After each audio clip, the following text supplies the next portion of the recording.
Талисмани – планетарни, дневни и почасови.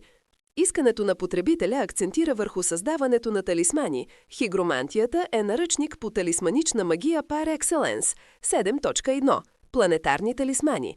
Тези обекти се създават, за да привлекат постоянната сила на дадена планета.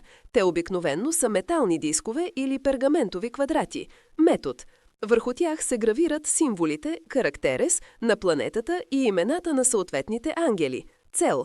Носенето на талисман на Юпитер, например, осигурява постоянно здраве и богатство, независимо от моментните транзити.